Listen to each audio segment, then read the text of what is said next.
வணக்கம். நான் உங்க friend Jaya Srinivasan. Welcome to veggies recipe. Summer ஆரம்பிச்சிடுது. இந்த சீசனுக்கான வடை வந்து நம்மளும் போட ஸ்டார்ட் பண்ணிடலாம்.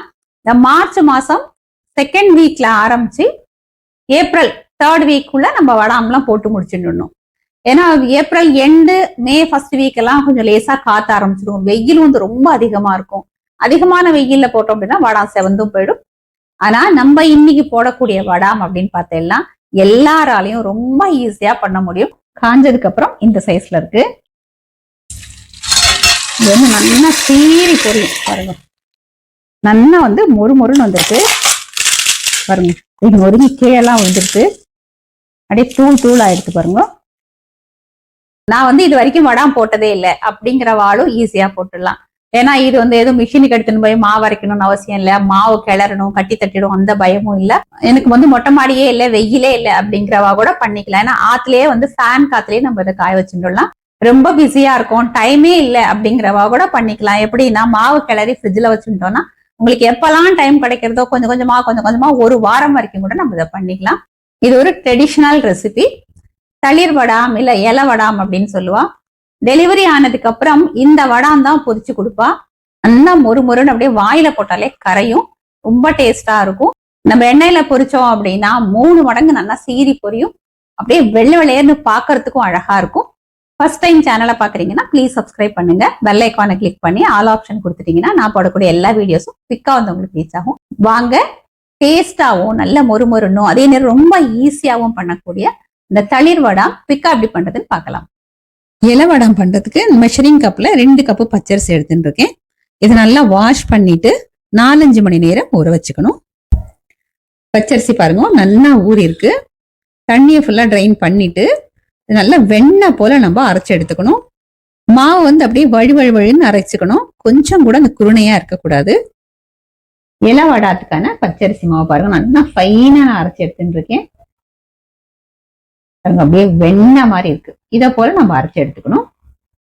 அப்பதான் வந்து நமக்கு இலை வடம் நல்லா சீரி பொரியும். ஒரு தட்டு போட்டு மூடி வச்சிடலாம். இந்த மாவு வந்து 6-8 மணி நேரம் கொஞ்சம் புளிக்கணும். லேசா புளிச்சது அப்படின்னா இலை வடம் நமக்கு நல்லா டேஸ்டா இருக்கும். நம்ம இலை வடாத்துக்காக மாவு அரைச்சி வச்சிருந்தோம் இல்லையா, அது 6-8 மணி நேரம் ஆயாச்சு.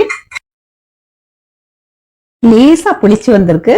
நம்ம இட்லி மாவு மாதிரி பொங்கி எல்லாம் வராது பாருங்க. இந்த மாதிரி கன்சிஸ்டன்சில இருக்கு.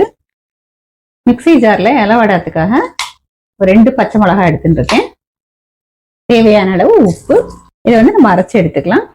நம்ம அரைச்சிருக்கிற உப்பு பச்சை மிளகாய் சேர்த்துருவோம். இதுல 1 டீஸ்பூன் அளவுக்கு ஜீரகம். ஜீரகத்துக்கு பதிலாக ஓமம் கூட சேர்த்துக்கலாம். மிக்சி ஜார்ல கொஞ்சமா தண்ணி விட்டு மிக்ஸ் பண்ணி இதுவும் சேர்த்துக்கலாம்.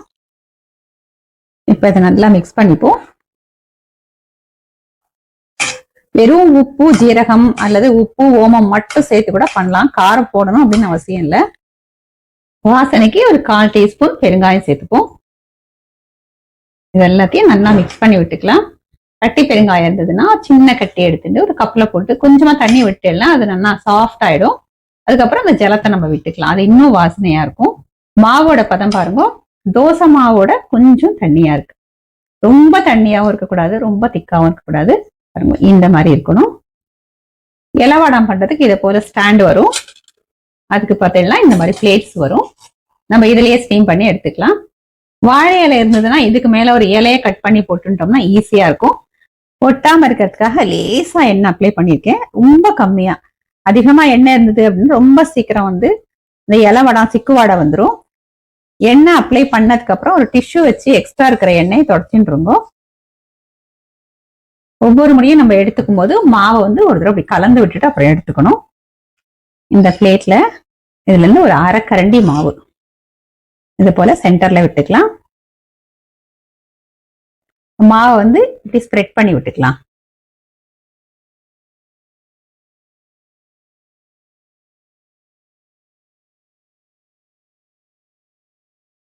மாவை இது போல ஸ்ப்ரெட் பண்ணதுக்கு அப்புறம் நம்ம இந்த ஸ்டாண்ட்ல வச்சிடுவோம். இதே மாதிரி எல்லா பிளேட்லயும் ஸ்ப்ரெட் பண்ணிப்போம். லேசா அப்படி தட்டு அப்படி சொட்டினாலே போதும், ஈவனா வந்து ஸ்ப்ரெட் ஆயிடும். இது அப்படியே இந்த ஸ்டாண்ட்ல வச்சிடலாம்.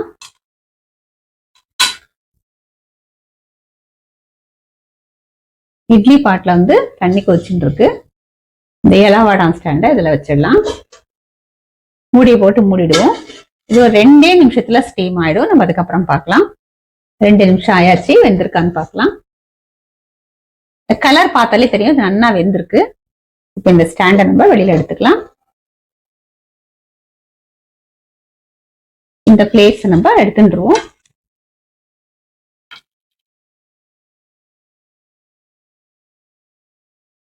இன்னொரு செட்டு இந்த பிளேஸ்ல வந்து இந்த மாதிரி மாவு நான் விட்டு வச்சிருக்கேன். அது இந்த ஸ்டாண்ட்ல நம்ம அடுக்கிடலாம்.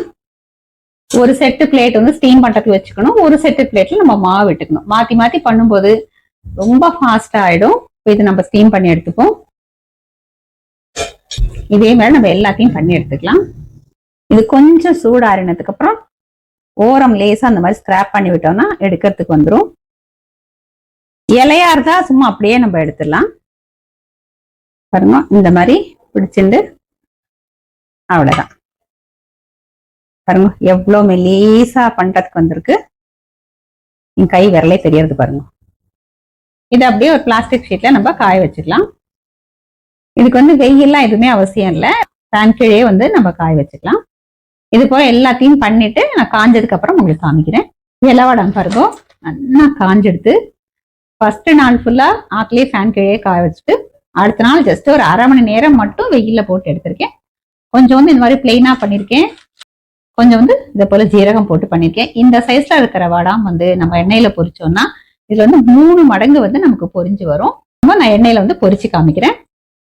எண்ணெய் நல்லா சூடா எடுத்து நம்ம வந்து இலவடாம் பொரிச்சுக்கலாம்.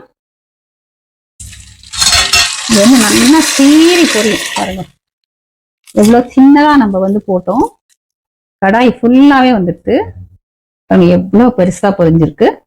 நம்ம இந்த சைஸ்ல வந்து அப்பளம் போட்டோம். 3 மடங்கு பெருசாவே நல்லா சீறி பொரிஞ்சிருக்கு. பார்க்கறதுக்கும் வெள்ளை வெள்ளையேன்னு ஃபர்ஸ்ட் கிளாஸா இருக்கு. இதே மாதிரி நம்ம தேவையான அளவுக்கு பொரிச்சு எடுத்துக்கலாம்.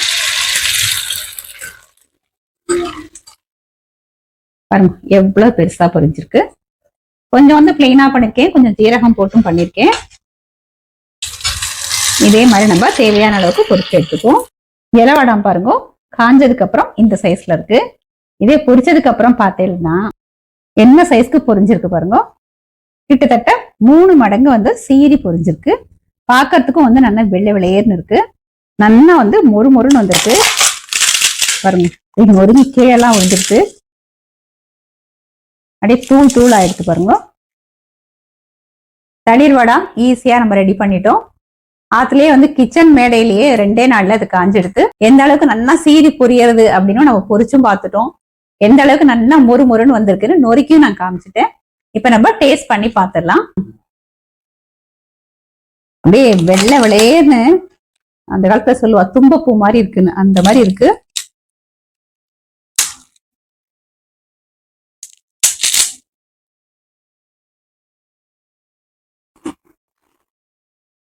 அப்படியே வாயில போட்டா கரையிறது. இது நல்லா மொறு மொறு மொறுன்னு இருக்கு. ரொம்ப டேஸ்டா இருக்கு. சும்மா சாப்பிடுறதுக்கே நல்லா இருக்கு. மற்றபடி நம்ம சாம்பார் சாதம், ரசம் சாதம், வத்த குழம்பு சாதம், கலந்த சாதம் எல்லாத்தோடையும் சூப்பரா மேட்ச் ஆகும். இது வந்து வெறும் உப்பு போட்டு நம்ம பிளெயினா பண்ணாலும் பண்ணிக்கலாம். ஜீரகம் மிளகாய் போட்டு பண்ணிக்கலாம். இல்ல ஓமம் போட்டு மிளகாய் போட்டும் பண்ணிக்கலாம். வடாம் நான் வந்து காய வைக்கிறதுக்கு முன்னாடியும் காமிச்சேன் எந்த அளவுக்கு மெலீஸா பண்ணிருக்கோம் அப்படின்னு. காஞ்சதுக்கு அப்புறமும் காமிச்சேன். அப்படி நம்ம வச்சோம்னா நம்ம கை விரலே அதுல தெரியுது. அந்த அளவுக்கு நல்லா மெலீஸாவும் வந்திருக்கு. இந்த வடாம் பண்றச்ச அரிசியை வந்து நல்லா ஊற வச்சுட்டு நைஸா அப்படியே வெண்ணெய் போல அரைச்சுக்கணும். கொஞ்சம் கூட அதுல குருணை இருக்கக்கூடாது. ஒருவேளை மிக்சியில அரைக்கும் போது எங்கேயாவது 1-2 குருணை அப்படியே இருந்துரும் அப்படின்னு உங்களுக்கு டவுட்டா இருக்கு அப்படின்னா நம்ம இந்த காய்கறி அதெல்லாம் வந்து நம்ம வடிகட்டுவோம் இல்லையா, சல்லடை மாதிரி இருக்கும் இல்லையா, அதுல மாவை கொட்டி நிடலாம். சின்ன சின்ன துகள் ஏதாவது இருந்தாலும் அதுல தங்கிடும். இந்த ஃபைன் பேஸ்டா இருக்கக்கூடிய மாவு வந்து நமக்கு அடியில பாத்திரத்துல வந்துடும். மாவோட பதம் வந்து நான் கரெக்டா காமிச்சிருக்கேன். ரொம்ப தண்ணியாவும் இருக்கக்கூடாது, ரொம்ப திக்காவும் இருக்கக்கூடாது. அப்பதான் வந்து நல்லா மெலிசா வரும். பொரிக்கும் போது வந்து கடுக்குன்னு இல்லாம நன்னாவும் பொரியும். இலவடம் ஸ்டாண்ட் இருந்ததுன்னா அதுலயே நம்ம பண்ணிக்கலாம். ஒருவேளை இலவடம் ஸ்டாண்ட் இல்லைன்னா நமக்கு சின்ன சின்ன பிளேட்ஸ் இருக்கும் இல்லையா, அதுல கூட நம்ம ஸ்டீம் பண்ணி எடுத்துக்கலாம். இல்ல வாழை இலை கிடைச்சது அப்படின்னு வச்சுக்கோங்களேன், வாழை இலையில எழுதி எழுதி ஸ்டீம் பண்ணிக்கலாம். அதுவும் ரொம்ப ஈஸி தான். நான் வந்து இன்னைக்கு இலவடம் ஸ்டாண்ட்ல தான் உங்களுக்கு பண்ணி காமிச்சிருக்கேன். ஃபர்ஸ்ட் ஈடு நம்ம வந்து அந்த தட்டுல எழுதும் போது ரொம்ப ஒரு சொட்டு எண்ணெயை விட்டு கிரீஸ் பண்ணிக்கோங்க. கிரீஸ் பண்ணதுக்கு அப்புறம் ஒரு துணியாலேயோ ஒரு டிஷ்யூவாலையும் நல்லா தொடச்சுருங்க. ஏன்னா எண்ணெய் இருந்தது அப்படின்னா நாள் பட வடா வச்சுட்டோம் அப்படின்னா சிக்கு வாடை வரும், எண்ணெய் வாடை வரும். ஃபர்ஸ்ட் டைம் மட்டும் அந்த மாதிரி எண்ணெய் அப்ளை பண்ணா போதும், அதுக்கப்புறம் வேண்டியது இல்லை, அதுக்கப்புறம் ஒட்டாது, கரெக்டா வந்துடும். கிச்சன் மேடையிலயோ இல்ல டேபிள் மேலேயோ கூட ஒரு துணியோ இல்ல ஒரு ஷீட்டோ ஏதாவது விரிச்சுட்டு நம்ம ஸ்டீம் பண்ணது எல்லாத்தையும் பக்கத்துல ஒண்ணு மேல ஒண்ணு போட வேண்டாம். ஒண்ணு மேல ஒண்ணு போட்டா ஒன்னோட ஒண்ணு ஒட்டிடும். தனித்தனியா பக்கத்துல எப்படியே போட்டோம் அப்படின்னா காஞ்சிரும். நடுவுல நமக்கு டைம் கிடைக்கும் போது திருப்பி விட்டுக்கலாம், சீக்கிரம் காயும். இது ஒரே நாள்ல ஃபேன் கீழே காஞ்சிடும். அடுத்த நாள் வந்து ரொம்ப இளம் வெயில், அதாவது கார்த்தால வெயில் இல்லைன்னா சாயங்கால வெயில், கரெக்டா 1/2 மணி நேரம் மட்டும் வெயில் காமிச்சு எடுத்து வச்சுக்கோங்க. அப்படி அது கூட சான்ஸே இல்லை அப்படின்னா இன்னொரு நாளும் ஃபேன் கீழே, இன்னும் 1 நாளோ 2 நாளோ ஃபேன் கீழேயே காயட்டும். வெயில் வந்து ரொம்ப நேரம் போட்டோம் அப்படின்னா நம்ம பொரிக்கரைச்ச வடா வந்து செவந்து போயிடும். டைமே இல்லாதவா அப்படின்னா 1 கிலோ வந்து பச்சரிசியை ஊற வச்சுட்டு மிக்சிலயோ அல்லது கிரைண்டர்லயோ நல்லா நைஸா அரைச்சுண்டு டப்பால வந்து மாவை ஃப்ரிட்ஜ்ல வச்சுருங்க. எப்பெல்லாம் உங்களுக்கு டைம் கிடைக்கிறதோ கொஞ்சம் கொஞ்சமா எடுத்து அன்னைக்கு நம்மளால முடிஞ்ச அளவுக்கு நம்ம கொஞ்சம் கொஞ்சமா பண்ணிட்டா கூட ஆயிடும். இன்னைக்கு வந்து நான் 2 டம்ளர் அரிசி ஊற வச்சு அரைச்சி பண்ணிருக்கேன். நல்ல பெரிய பெரிய வடம், அதாவது நீங்க சைஸ் பார்த்தேன், அது வந்து ஒரு 35 வந்திருக்கு. இந்த சின்ன சின்ன டிப்ஸ் ஃபாலோ பண்ணோம் அப்படின்னா எல்லாராலையும் இந்த தளிர் வடம் ரொம்ப ஈஸியா பண்ண முடியும். இதே மாதிரி இதே மெத்தட்ல இதே அளவுகளோட இந்த தளிர் வடம் நீங்க ட்ரை பண்ணி பாருங்க, ஃபர்ஸ்ட் கிளாஸா அமையும். ஆரம்பிக்கும் போது சின்ன டம்ளர்ல 1 டம்ளர் அரிசியை ஊற வச்சு அரைச்சு நீங்க பண்ணி பாருங்க. அதுக்கப்புறம் நீங்க நிறைய கூட பண்ணிக்கலாம். ட்ரை பண்ணி பார்த்துட்டு எப்படி வந்ததுன்னு கமெண்ட்ல சொல்லுங்க. லைக் பண்ணுங்க, உங்க ஃப்ரெண்ட்ஸ் அண்ட் ஃபேமிலியோட ஷேர் பண்ணுங்க. இன்னொரு புது ரெசிபியோட நாளைக்கு நான் உங்களை மீட் பண்றேன். தேங்க்ஸ் ஃபார் வாட்சிங்.